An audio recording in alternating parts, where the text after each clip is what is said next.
Mesdames, Messieurs, bonjour. À la une de cette édition, le lancement des activités de la commission emploi jeune de la paroisse Saint-Mathias Kalumba Mulumba dans le diocèse de Yopougon a eu lieu ce dimanche 7 février 2021.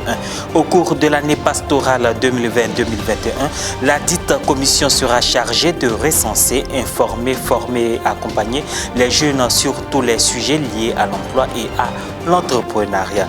Et puis, proximité, tendresse et compassion, c'est le style de Dieu, a expliqué le pape François à la prière de l'Angélus de ce dimanche 7 février 2021.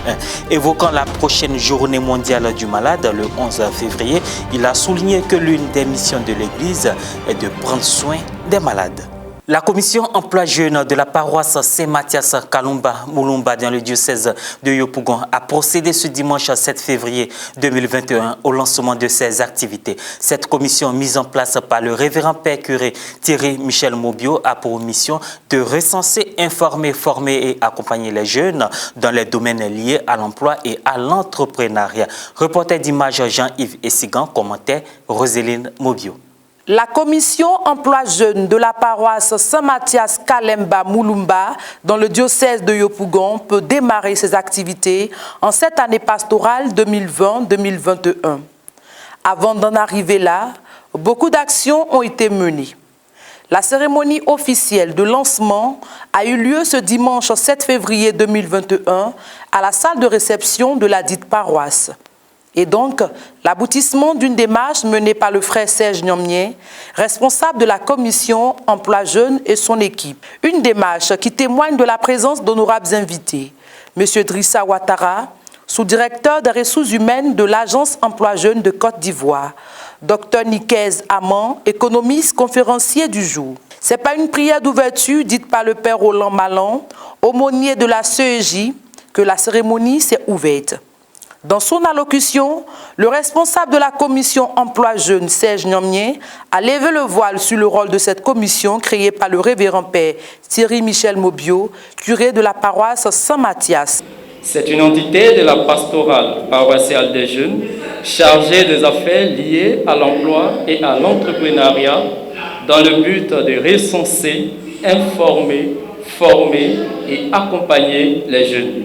La présentation des activités de l'Académie de Saint-Mathias pour cette année pastorale 2020-2021 a été présentée par M. Thio. Ce lancement a aussi servi de cadre d'échange et de partage sur le thème « Jeune chrétien diplômé ou non, élargis ton horizon professionnel avec l'aide de Dieu ».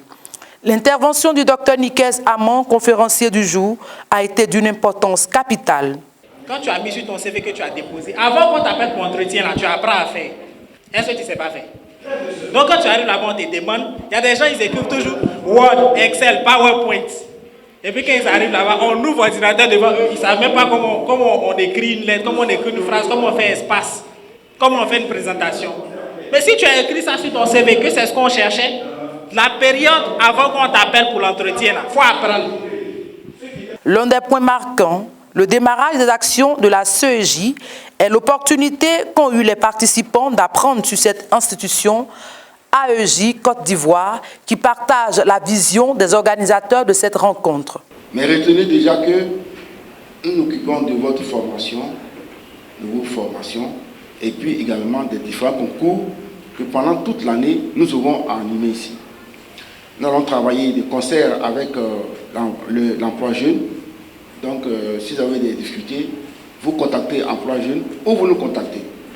Ce matin, précisément, nous avons décidé de venir avec une personnalité qui travaille à la fonction publique pour vous donner des informations concernant les différents concours. Parce que généralement, vous n'avez pas les bonnes informations. Il va vous édifier. On peut vous dire qu'on fait un concours de pompiers, mais le nom qui est titulé là, ce n'est pas pompier. Et quand vous ne le savez pas, vous pensez que ce concours-là n'est pas lancé. Et c'est ce que nous voulons vous amener à comprendre. Occasion spécialement de lancer le concours du meilleur projet d'entrepreneuriat jeune pour la commission emploi jeune. M. Serge Nomier, responsable de la CEJ, a adressé ses remerciements au père curé Thierry Michel Mobio pour son accompagnement dans la réalisation de cette activité de lancement, aux membres du bureau de la pastorale paroissiale des jeunes et aux responsables des groupes et mouvements jeunes de la paroisse Saint-Mathias Kalemba Mulumba de Yopougon pour leur implication dans la réussite de cette cause commune. Nous sommes très satisfaits et vraiment nous bénissons le nom de Dieu quand on le dit. Toute œuvre que nous voulons mener en tant que chrétiens n'est pas l'œuvre humaine, mais c'est une œuvre religieuse. Et Dieu lui-même a mis sa main. Quand nous voyons les participants, vraiment, on est satisfait parce qu'on s'attendait peut-être à 30 ou 40 personnes, mais on tourne pratiquement autour de 80 personnes. Donc, vraiment, on est très satisfait. On a senti que l'appel a été vraiment entendu et que nos jeunes, vraiment aujourd'hui, veulent prendre leur disposition et tous les éléments nécessaires pour pouvoir obtenir un emploi. La cérémonie de lancement s'est achevée par un partage fraternel. Après une interruption de plus d'un mois et demi, le pape François est réapparu ce dimanche 7 février 2021 à la fenêtre du palais apostolique du Vatican qui donne place à Saint-Pierre. Depuis le 20 décembre, les Angélus avaient été récités depuis la bibliothèque du palais en raison des mesures sanitaires italiennes contre la Covid-19. Elles ont été allégées ces derniers jours, ce qui permet aux fidèles de retrouver un contact visuel avec le Saint-Père. Revenant sur la guérison de la belle-mère de Simon-Pierre, le pape François a rappelé la nécessité de prendre soin des personnes souffrantes. Prendre soin des malades. Et pour le soin des malades de toutes sortes n'est pas une activité facultative, quelque chose d'accessoire. Non, cela fait partie intégrante de la mission de l'Église. Comme il était de celle de Jésus,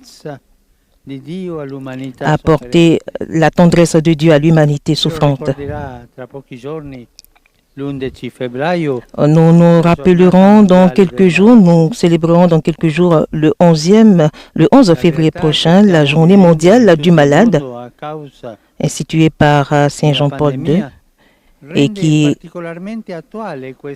a également donné à l'Église et ce message particulier est opportun. La voix de Job qui résonne dans la liturgie d'aujourd'hui devient à nouveau l'interprète de notre condition humaine, si haute en dignité et en même temps si fragile. Face à cette réalité, la question du pourquoi se pose toujours dans nos cœurs. À cette question, Jésus, le Verbe incarné, répond non pas une explication, mais une présence aimante qui se penche, prend la main et nous relève. Il fait avec... Il nous prend comme par la main. Il l'a fait avec la belle-mère, comme il a fait avec la belle-mère de Pierre. Le Fils de Dieu manifeste sa Seigneurie, non pas d'en haut, non pas à distance, mais dans la proximité, mais nous prend par la main pour nous aider à nous relever. C'est la mission que Jésus a confiée à l'Église. Le Fils de Dieu manifeste sa Seigneurie, non pas d'en haut, mais nous prend par la main, manifeste sa Seigneurie dans la proximité, dans la compassion. Et voilà, c'est la fin de cette édition. Merci de l'avoir suivi. Merci de votre attention.